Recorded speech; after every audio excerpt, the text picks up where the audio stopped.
Hello friends. आज के topic में हम जो पढ़ने जा रहे हैं वो है इलास्टिसिटी ऑफ डिमांड।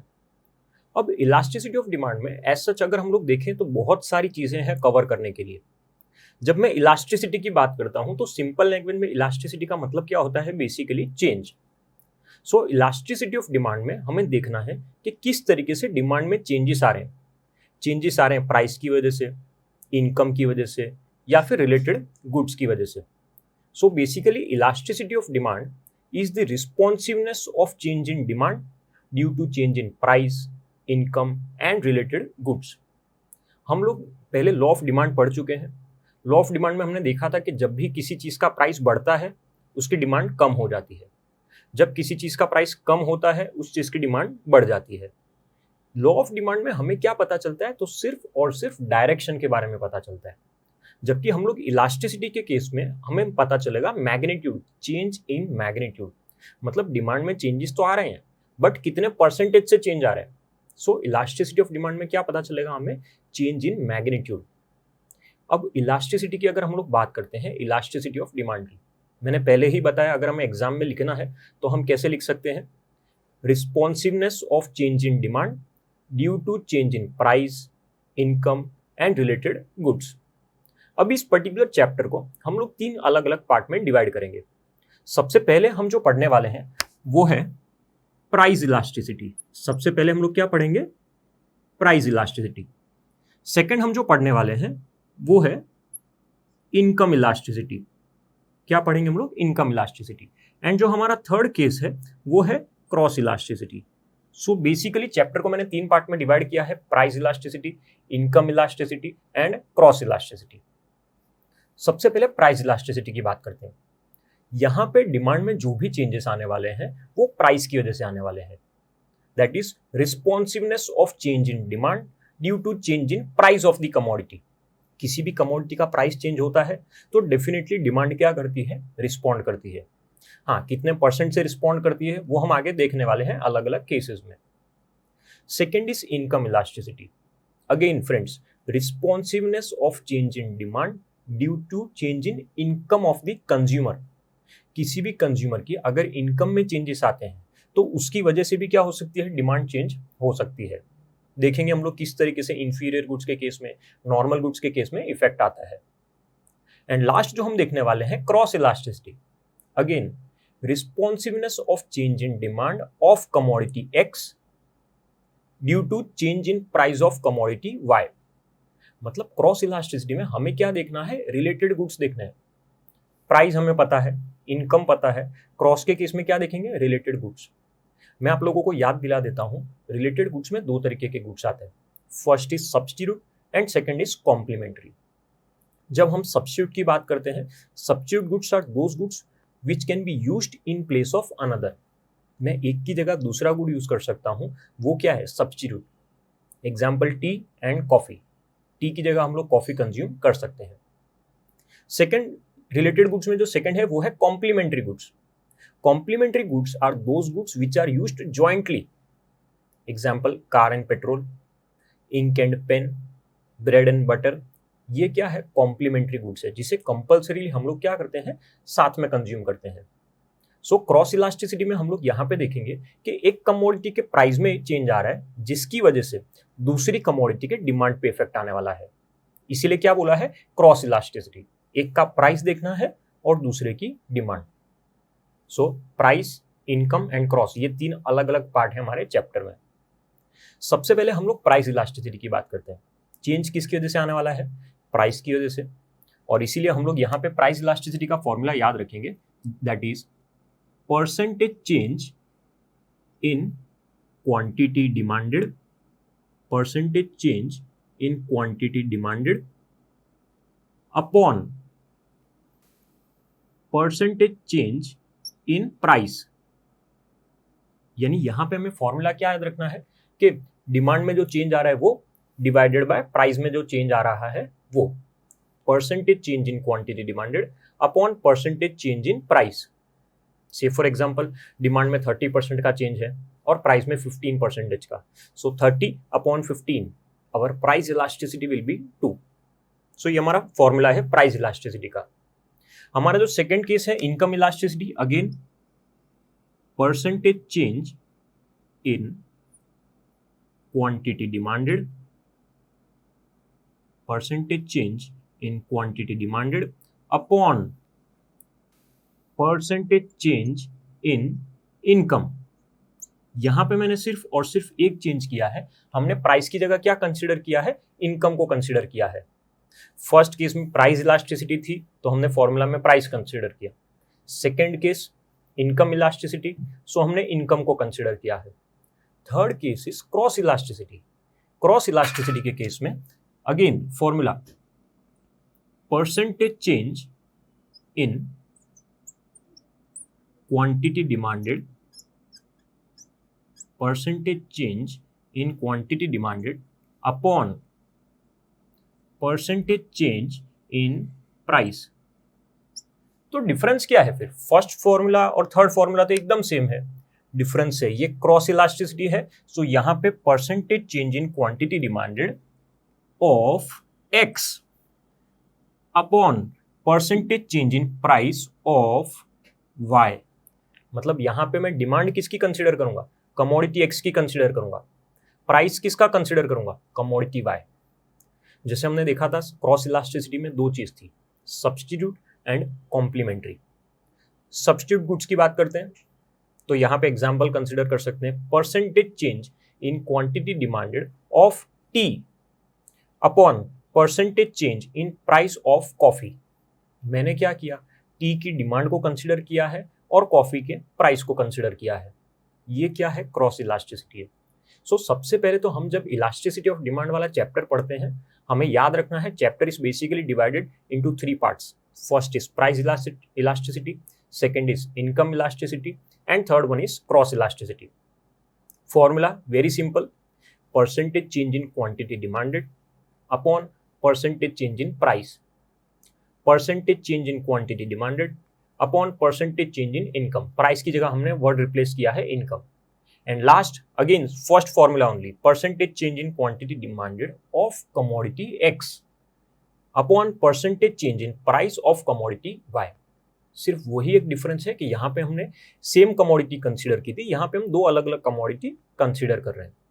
यहां तक सभी को क्लियर होना चाहिए।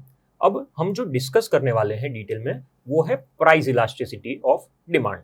अब हमने अभी अभी देखा कि हम लोग प्राइस इलास्टिसिटी को डिटेल में देखने वाले हैं। एक बार फिर से याद कर लेते हैं, price elasticity means responsiveness of change in demand due to change in price.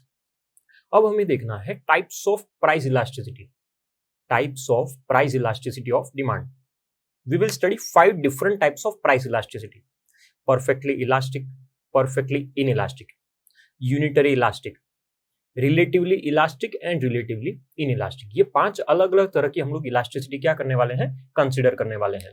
सो सबसे पहले अब आज हम लोग जो टॉपिक देख रहे हैं वो है types of price elasticity of demand. First case है हमारा परफेक्टली इलास्टिक, परफेक्टली इलास्टिक। सो यहां पे हम लोग देखेंगे कि किस तरीके से डिमांड पूरी तरीके से क्या हो सकती है, चेंज हो सकती है, क्वांटिटी एंड प्राइस। अब प्राइस इलास्टिसिटी ऑफ डिमांड में हमें क्या बोला गया है कि प्राइस में बिल्कुल भी चेंज नहीं है या माइनर चेंज है, बट डिमांड पूरी तरीके से क्या हो जा रही है, चेंज हो जा रही है। मतलब डिमांड में बहुत ज्यादा चेंज है, इनफाइनाइट चेंज है। सो प्राइस इलास्टिसिटी में परफेक्टली इलास्टिक के केस में यहां पे ये क्या है, हमारा एकदम सिंपल डायग्राम है कि प्राइस हमारा क्या रहा है, कांस्टेंट, लेकिन हमारी क्वांटिटी क्या हो सकती है, चेंज हो सकती है। माइनर चेंज भी आएगा प्राइस में तो हमारी क्वांटिटी चेंज हो जाएगी। क्वांटिटी क्यू थी पहले, अब कितनी हो चुकी है, Q1। तो हम लोग देख सकते हैं price is constant but quantity changes from Q to Q1। This is perfectly elastic. Perfectly elastic के केस में ऐसा हम लोग बोलते हैं कि जो परफेक्टली इलास्टिक है, elasticity of demand is equal to infinity. अब इंफिनिटी, ये इंफिनिटी क्यों आता है हमारा आंसर, सो हमें वो भी पता होना चाहिए। हमारा फॉर्मूला याद है, percentage change in demand upon percentage change in price. हम यहाँ पे देख सकते हैं, हम एक एग्जांपल के साथ कंसीडर करेंगे कि हमारा डिमांड में जो चेंज आ रहा है वो से फॉर एग्जांपल 20% का चेंज है। प्राइस में जो चेंज है वो तो एज सच हमें दिख ही रहा है 0%, बिल्कुल भी चेंज नहीं है। So percentage change in demand 20% upon percentage change in price 0%। सो हमारा आंसर क्या होगा? इन्फिनिटी। सो फर्स्ट हमने जो केस देखा है perfectly elastic demand, where there is no change in price or minor change in price but still the demand changes infinitely। ये case friends practically possible नहीं है। सो फर्स्ट हमारा case complete हो चुका है, जिसे हम लोग क्या कहेंगे? Perfectly elastic. जो हमारा सेकंड केस है वो है perfectly inelastic, X axis and Y axis. यहां पे हम लोग रखेंगे प्राइस एंड यहां पे हम लोग रखेंगे क्वांटिटी। अब ये परफेक्टली इनइलास्टिक है। इनइलास्टिक मतलब चेंज नहीं हो सकता, और परफेक्टली इनइलास्टिक मतलब प्राइस में कितना भी चेंज हो क्वांटिटी क्या रहेगी? कांस्टेंट। क्वांटिटी क्या है हमारी? कांस्टेंट है, क्वांटिटी में बिल्कुल चेंज नहीं है। प्राइस से फॉर एग्जांपल पहले P था, अब प्राइस P1 हो चुका है, बढ़ चुका है, लेकिन फिर भी क्वांटिटी क्या है? सेम टू सेम, कोई चेंज नहीं आ रहा है। और यहां पे elasticity of demand is equal to 0। 0 क्यों आएगा? अगेन एग्जांपल के साथ कंसीडर करते हैं। हमारा formula percentage change in demand, demand में कुछ चेंज है नहीं, तो 0% का change upon percentage change in price, price में से फॉर एग्जांपल 20% का चेंज आ रहा है। So percentage change in demand upon percentage change in price, our answer will be 0। so elasticity of demand is equal to 0। so ये हमारा जो second case था वो है परफेक्टली इनइलास्टिक। हमने अब तक दो केसेस कंसिडर किए हैं, perfectly elastic and perfectly inelastic. So case number 1 and case number 2, यहां तक सभी को क्लियर होना चाहिए, perfectly elastic and perfectly inelastic. जो फर्स्ट केस हमने देखा वो हमने देखा परफेक्टली इलास्टिक, सेकंड हमने देखा परफेक्टली इनइलास्टिक। अब थर्ड केस हम लोग देखेंगे रिलेटिवली इलास्टिक, फोर्थ केस हम देखेंगे relatively inelastic. So relatively elastic की बात करते हैं। Again X axis and Y axis, price, quantity and point of origin, initial price and initial quantity, that is P and Q।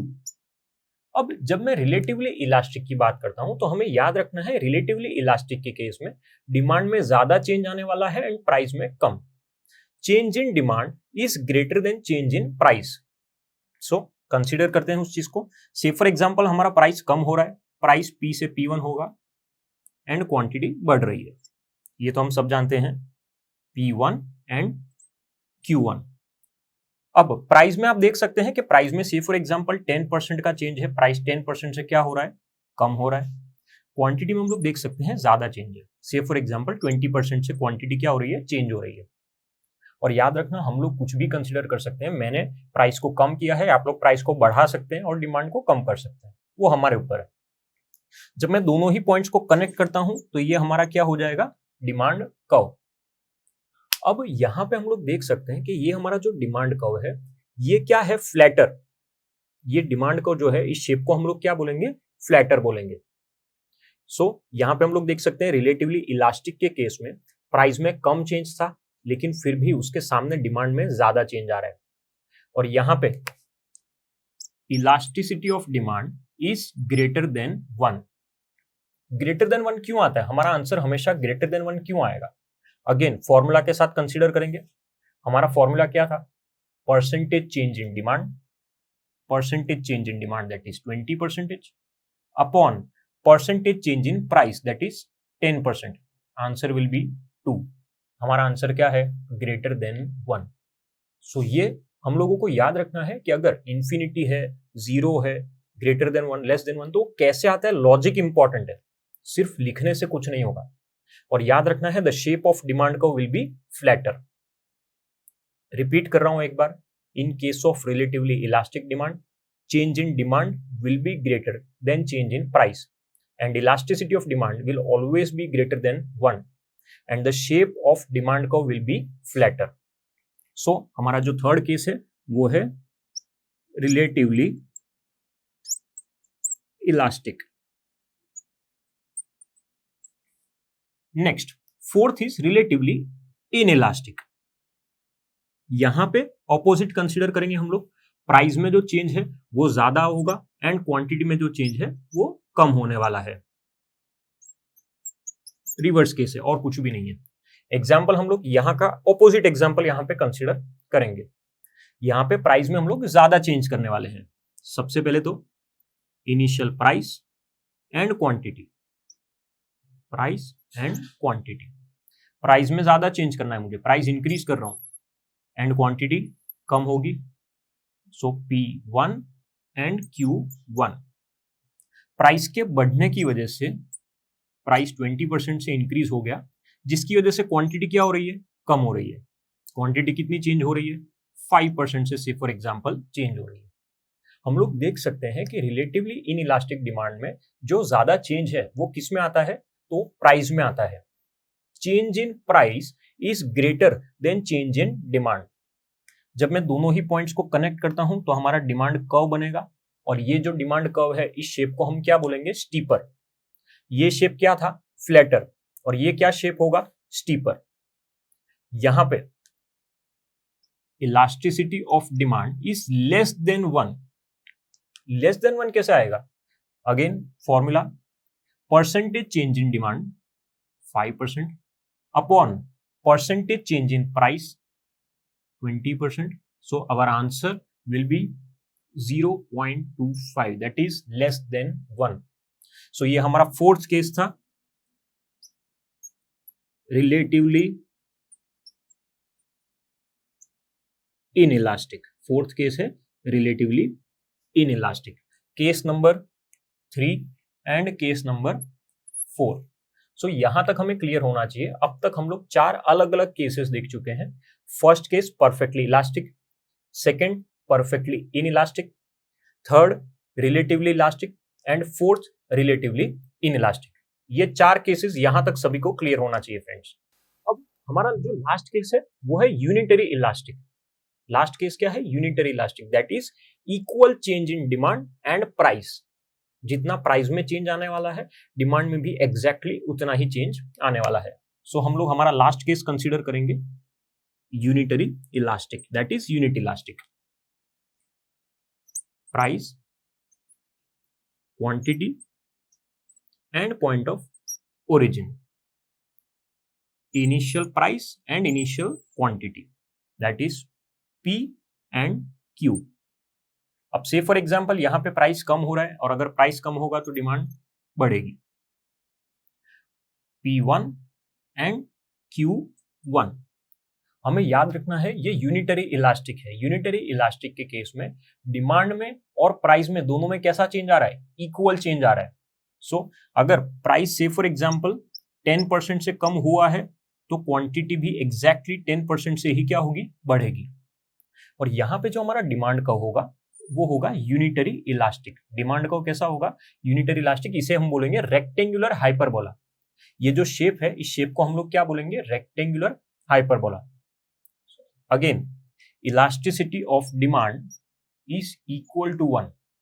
Equal to 1 कैसे आएगा, याद रख सकते हैं हम लोग, percentage change in demand that is 10% upon percentage change in price again 10% is equal to 1. So elasticity of demand is equal to 1. Clear, ये है यूनिटरी इलास्टिक, हमारा केस नंबर 5। याद रखना है लास्ट केस जो हमारा आ चुका है ये है unit elastic. Percentage change in demand is equal to percentage change in price. So हमने अब तक 5 अलग अलग केसेस किए हैं। सबसे फर्स्ट केस हम लोग देख सकते हैं, याद होना चाहिए हमें, हमारा फर्स्ट केस था परफेक्टली इलास्टिक, जिसमें हमने क्या देखा था परफेक्टली इलास्टिक के केस में कि प्राइस में बिल्कुल चेंज नहीं है या माइनर चेंज है, लेकिन फिर भी क्वांटिटी क्या हो रही है, चेंज हो रही है। सेकंड केस हमने जो देखा था वो हमने देखा था परफेक्टली इनइलास्टिक, उसके बाद थर्ड केस हमने देखा था रिलेटिवली इलास्टिक। फोर्थ हमने जो केस देखा था relatively inelastic. And last fifth case जो अभी अभी हमने देखा है which is unit elastic. So ये 5 अलग अलग केसेस है degree of price elasticity of demand और kinds of price elasticity of demand.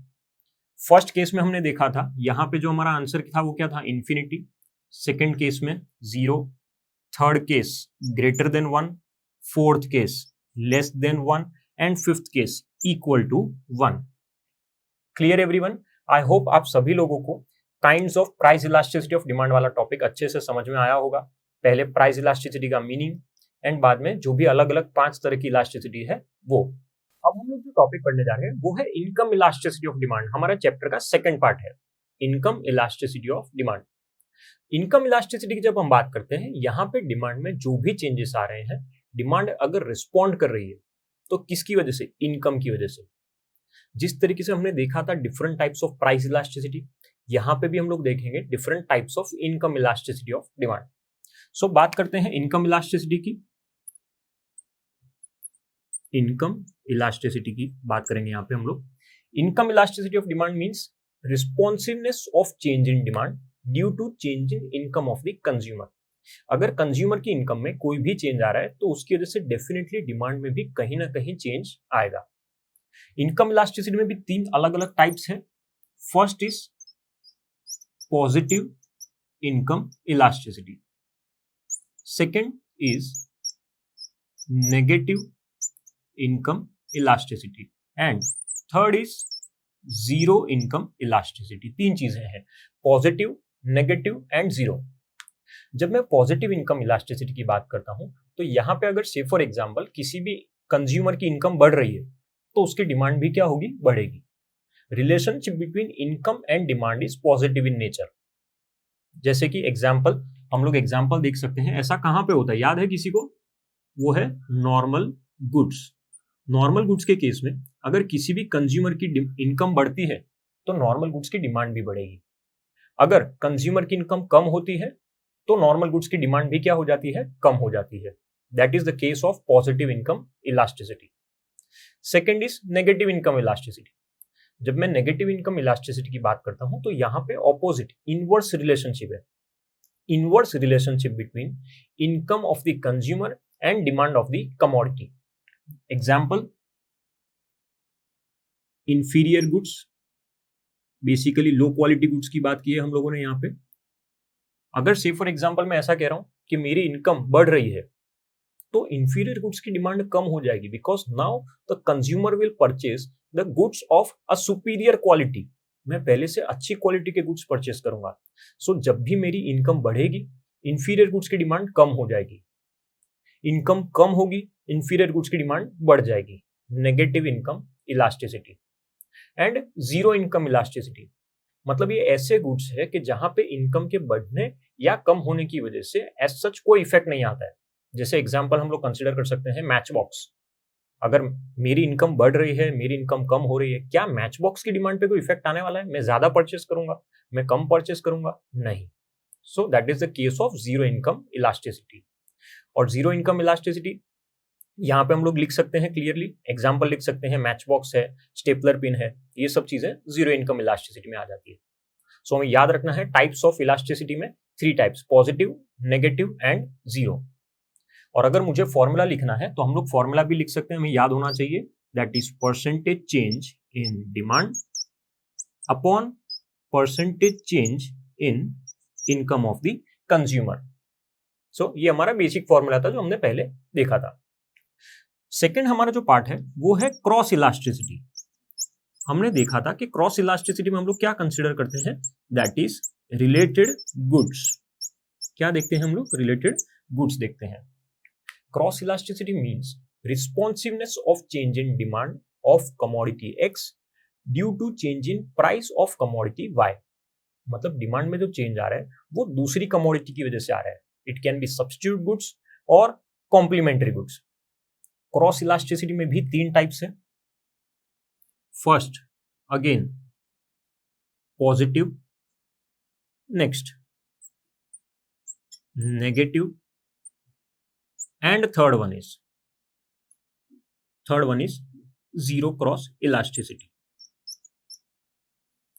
अब जब हम पॉजिटिव की बात करते हैं, पॉजिटिव क्रॉस इलास्टिसिटी, पॉजिटिव के केस में यहां पे हम लोग जो कंसीडर करने वाले हैं वो हम लोग कंसीडर करेंगे the case of substitute goods, case of substitute goods. Example T and coffee. अगर टी का प्राइस बढ़ता है तो डिमांड कॉफी की बढ़ती है। Positive relationship between price of one commodity and demand of another commodity. So substitute goods के case में हमेशा क्या है, पॉजिटिव क्रॉस इलास्टिसिटी है। एक कमोडिटी का प्राइस इंक्रीज होगा और दूसरे कमोडिटी की demand. Next second case is negative cross elasticity in the case of complementary goods, in the case of complementary goods. यहां पे नेगेटिव रिलेशनशिप है। Example car and petrol. अगर से फॉर एग्जांपल कार का प्राइस इंक्रीज होगा तो petrol की demand क्या हो जाएगी, कम हो जाएगी। ऑब्वियस बात है, अगर मैं कार परचेज नहीं करूंगा तो मैं पेट्रोल भी परचेज नहीं करूंगा। Negative relationship between price of one commodity and demand of another commodity, complementary goods. And zero cross elasticity in the case of unrelated goods, in the case of unrelated goods. Say for example milk and furniture. Price of milk and demand of furniture. क्या milk का price change होगा तो furniture पे कोई effect आने वाला है? नहीं। So it is a case of zero cross elasticity.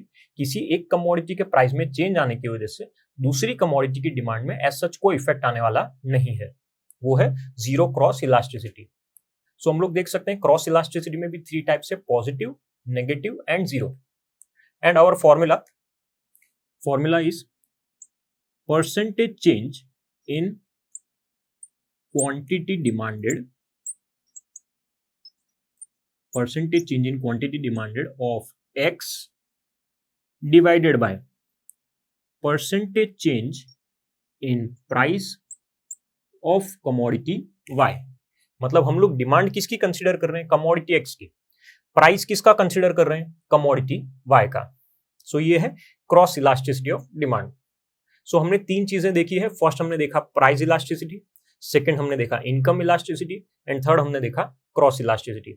I hope friends आप सभी को ये जो टॉपिक हमने 3 अलग अलग टॉपिक देखे हैं इलास्टिसिटी के, वो आप सभी को क्लियर हुए होंगे। Thank you friends.